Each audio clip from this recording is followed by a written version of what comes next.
Une vie, par Guy de Maupassant. Chapitre 6. Suite.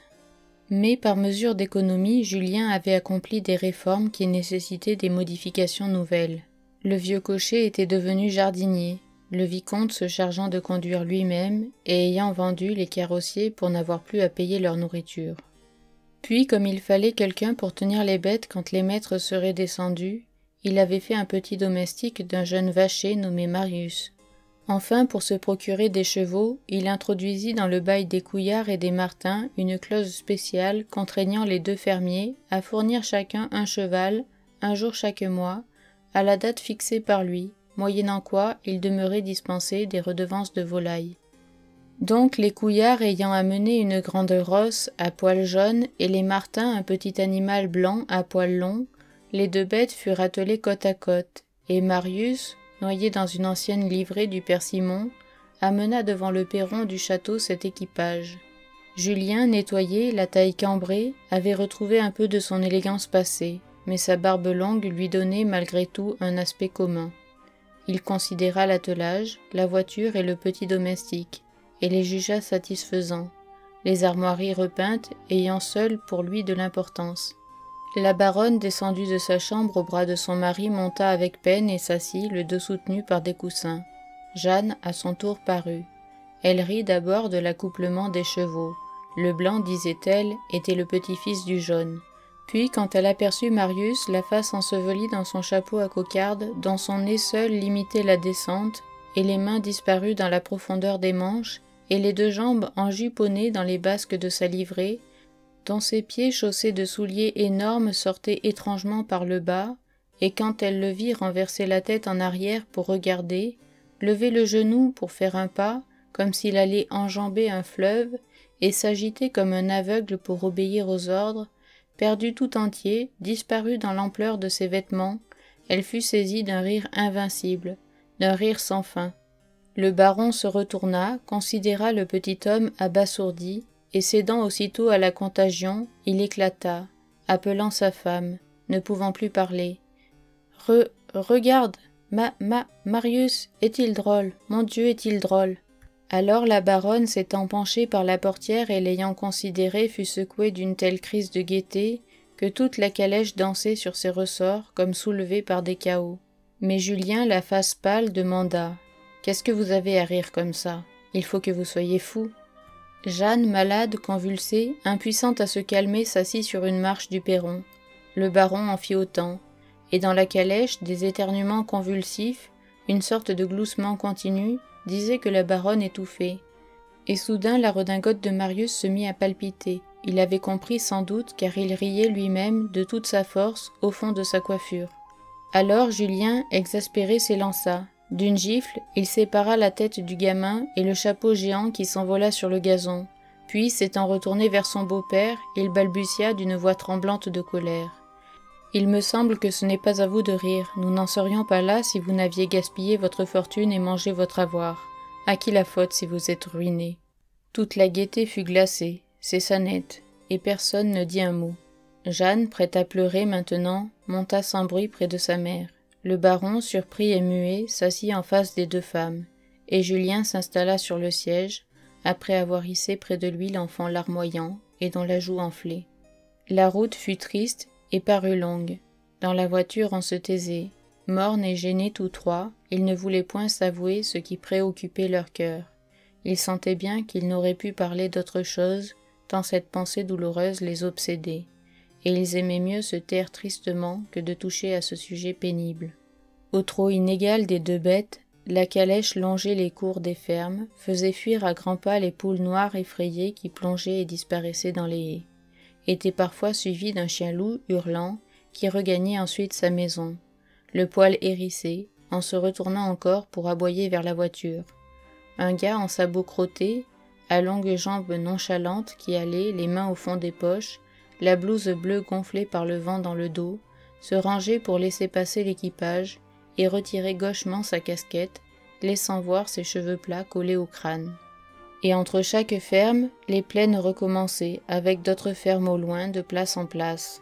Enfin, on pénétra dans une grande avenue de sapins aboutissant à la route. Les ornières boueuses et profondes faisaient se pencher la calèche et pousser des cris à petite mère. Au bout de l'avenue, une barrière blanche était fermée. Marius courut l'ouvrir et en contourna un immense gazon pour arriver par un chemin arrondi devant un haut, vaste et triste bâtiment dont les volets étaient clos. La porte du milieu soudain s'ouvrit, et un vieux domestique paralysé, vêtu d'un gilet rouge rayé de noir que couvrait en partie son tablier de service, descendit à petits pas obliques les marches du perron. Il prit le nom des visiteurs et les introduisit dans les spacieux salons, dont il ouvrit péniblement les persiennes toujours fermées. Les meubles étaient voilés de housses, la pendule et les candélabres enveloppés de linge blanc, et un air moisi, un air d'autrefois, glacé, humide, semblait imprégner les poumons, le cœur et la peau de tristesse.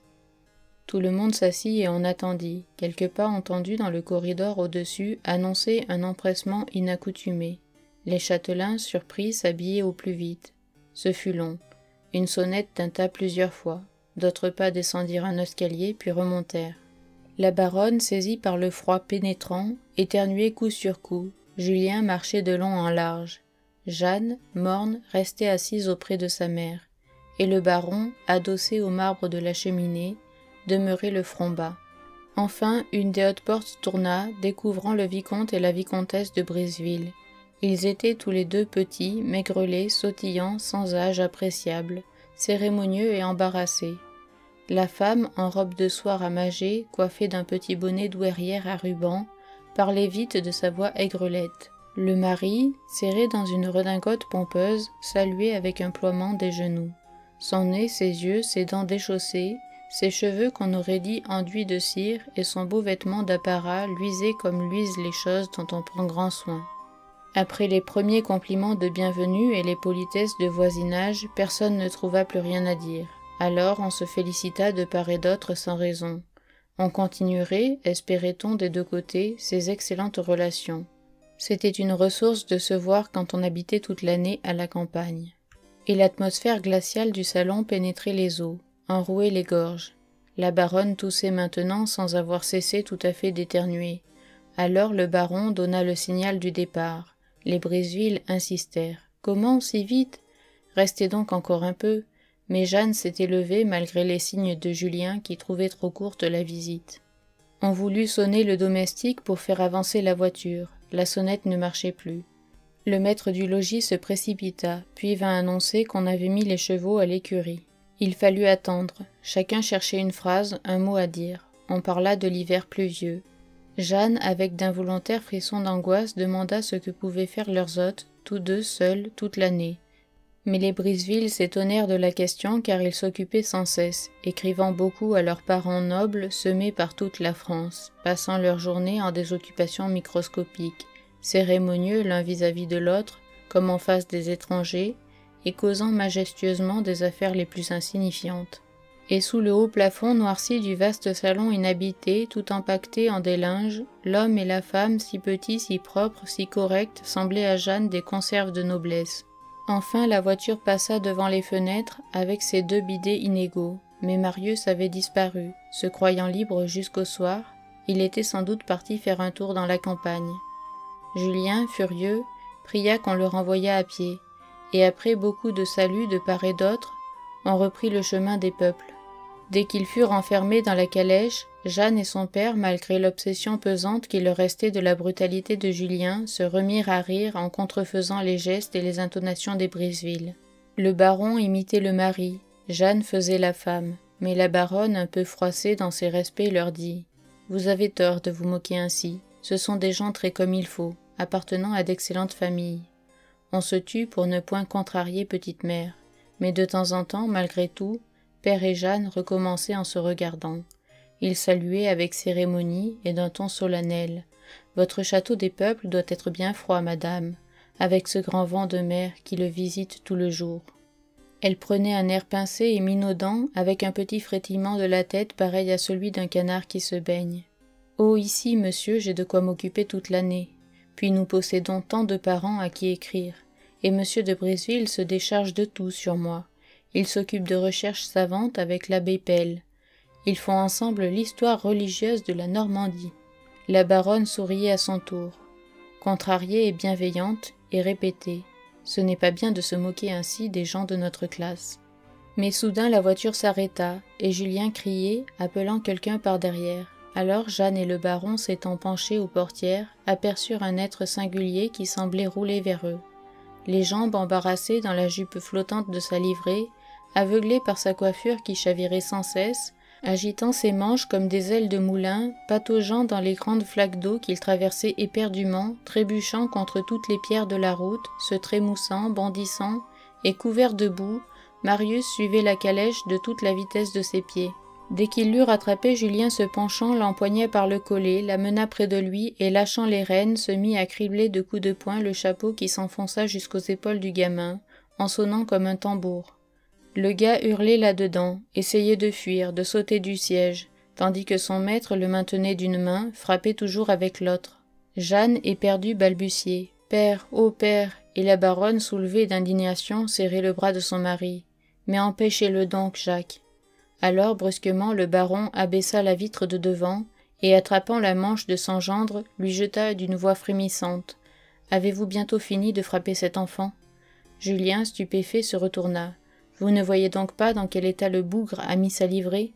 Mais le baron, la tête sortie entre les deux. « Et que m'importe, on n'est pas brutal à ce point. » Julien se fâchait de nouveau. « Laissez-moi tranquille, s'il vous plaît, cela ne vous regarde pas. » Et il levait encore la main. Mais son beau-père la saisit brusquement et l'abaissa avec tant de force qu'il la heurta contre le bois du siège. Et il cria si violemment « Si vous ne cessez pas, je descends, et je saurai bien vous faire arrêter, moi. » Que le vicomte se calma soudain, et haussant les épaules sans répondre, il fouetta les bêtes qui partirent au grand trot. Les deux femmes livides ne remuaient point, et on entendait distinctement les coups pesants du cœur de la baronne. Au dîner, Julien fut plus charmant que de coutume, comme si rien ne s'était passé. Jeanne, son père et madame Adélaïde, qui oubliaient vite en leur sereine bienveillance, attendris de le voir aimable, se laissaient aller à la gaieté avec la sensation de bien-être des convalescents. Et comme Jeanne reparlait des Briseville, son mari lui-même plaisanta, mais il ajouta bien vite « C'est égal, ils ont grand air. » On ne fit point d'autres visites, chacun craignant de raviver la question Marius. Il fut seulement décidé qu'on enverrait aux voisins des cartes au jour de l'an, et qu'on attendrait pour aller les voir les premiers jours tièdes du printemps prochain. La Noël vint, on eut à dîner le curé, le maire et sa femme. On les invita de nouveau pour le jour de l'an. Ce furent les seules distractions qui rompirent le monotone enchaînement des jours. Père et petite-mère devaient quitter les peuples le 9 janvier. Jeanne les voulait retenir, mais Julien ne s'y prêtait guère, et le baron, devant la froideur grandissante de son gendre, fit venir de Rouen une chaise de poste. La veille de leur départ, les paquets étant finis, comme il faisait une claire gelée, Jeanne et son père se résolurent à descendre jusqu'à Yport, où ils n'avaient point été depuis le retour de Corse. Ils traversèrent le bois qu'elle avait parcouru le jour de son mariage, toute mêlée à celui dont elle devenait pour toujours la compagne, le bois où elle avait reçu sa première caresse, tressaillie du premier frisson, pressentit cet amour sensuel qu'elle ne devait connaître enfin que dans le vallon sauvage d'Ota, auprès de la source où ils avaient bu, mêlant leurs baisers à l'eau. Plus de feuilles, plus d'herbes grimpantes, rien que le bruit des branches, et cette rumeur sèche quand en hiver les taillis dépouillés. Ils entrèrent dans le petit village. Les rues vides, silencieuses, gardaient une odeur de mer, de varech et de poissons. Les vastes filets tannés séchaient toujours, accrochés devant les portes ou bien étendus sur le galet. La mer, grise et froide, avec son éternelle et grondante écume, commençait à descendre, découvrant vers Fécamp les rochers verdâtres au pied des falaises. Et le long de la plage, les grosses barques échouées sur le flanc semblaient de vastes poissons morts. Le soir tombait, et les pêcheurs s'en venaient par groupes au Perret, marchant lourdement avec leurs grandes bottes marines, le cou enveloppé de laine, 1 litre d'eau-de-vie d'une main, la lanterne du bateau de l'autre. Longtemps, ils tournèrent autour des embarcations inclinées. Ils mettaient à bord, avec la lenteur normande, leurs filets, leurs bouées, un gros pain, un pot de beurre, un verre et la bouteille de 3-6. Puis, ils poussaient vers l'eau la barque redressée qui dévalait à grand bruit sur le galet, fendait l'écume, montait sur la vague, se balançait quelques instants, ouvrait ses ailes brunes et disparaissait dans la nuit, avec son petit feu au bout du mât. Et les grandes femmes des matelots dont les dures carcasses saillaient sous les robes minces, restaient jusqu'au départ du dernier pêcheur, rentraient dans le village assoupi, troublant de leur voix criarde le lourd sommeil des rues noires. Le baron et Jeanne, immobiles, contemplaient l'éloignement dans l'ombre de ces hommes qui s'en allaient ainsi, chaque nuit, risquer la mort pour ne point crever de faim, et si misérables cependant qu'ils ne mangeaient jamais de viande. Le baron, s'exaltant devant l'océan, murmura « C'est terrible et beau, comme cette mer sur qui tombent les ténèbres, sur qui tant d'existences sont en péril. C'est superbe, n'est-ce pas, Jeannette ?» Elle répondit avec un sourire gelé « Ça ne vaut point la Méditerranée. » Mais son père s'indignant. « La Méditerranée? De l'huile? De l'eau sucrée? L'eau bleue d'un baquet de lessive? Regarde donc celle-ci comme elle est effrayante, avec ses crêtes d'écume, et songe à tous ces hommes partis là-dessus, et qu'on ne voit déjà plus. » Jeanne, avec un soupir, consentit. Oui, si tu veux, mais ce mot qui lui était venu aux lèvres, la Méditerranée, l'avait de nouveau pincé au cœur, rejetant toute sa pensée vers ces contrées lointaines où gisaient ses rêves. Le père et la fille, alors, au lieu de revenir par les bois, gagnèrent la route et montèrent la côte à pas ralentis. Ils ne parlaient guère, tristes de la séparation prochaine. Parfois, en longeant les fossés des fermes, une odeur de pommes pilées, cette senteur de cidre frais qui semble flotter en cette saison sur toute la campagne normande, les frappait au visage, ou bien un gras parfum d'étable, cette bonne et chaude puanteur qui s'exhale du fumier de vache. Une petite fenêtre éclairée indiquait, au fond de la cour, la maison d'habitation. Et il semblait à Jeanne que son âme s'élargissait, comprenait des choses invisibles. Et ces petites lueurs éparses, dans les champs, lui donnèrent soudain la sensation vive de l'isolement de tous les êtres que tout désunit, que tout sépare, que tout entraîne loin de ce qu'ils aimeraient. Alors, d'une voix résignée, elle dit « Ça n'est pas toujours gai, la vie. » Le baron soupira. « Que veux-tu, fillette? Nous n'y pouvons rien. » Et le lendemain, père et petite mère étant partis, Jeanne et Julien restèrent seuls. Je vous dis à bientôt pour une nouvelle vidéo. N'hésitez pas à vous abonner.